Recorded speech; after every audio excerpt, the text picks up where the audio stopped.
var radyosunun Olkanşa Milli Müzikal Премиясы. Слышал, осматриваем животные.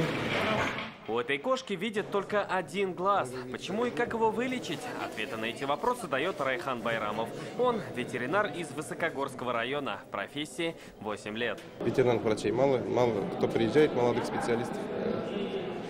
Хочу обратиться, чтобы они приехали. И помогли вам. И помогли, да, и нам тоже помогли. Работы много. Работы много. Пони, по соседству коза, здесь же рядом и корова. Нет, я не в трогательном зоопарке. Такое разнообразие животных не случайно. На одной площадке идут соревнования сразу в нескольких номинациях. Это ветеринарные врачи, технологи по производству стада и животноводы.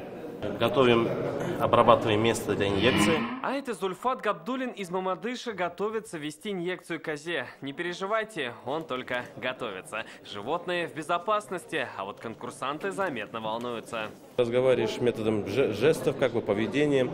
Видно, что корова грустит или радуется. А как можно понять? Даже элементарно по глазам.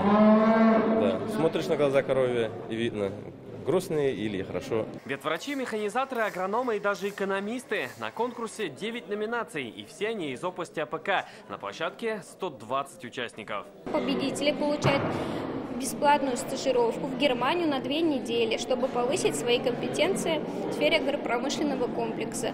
Это в каждой номинации? В каждой номинации 9 человек. Так что молодым профессионалам есть за что бороться. Победителей объявят уже завтра. Салават Ухмадуллин, Вадим Илларионов, ТНВ, Казань.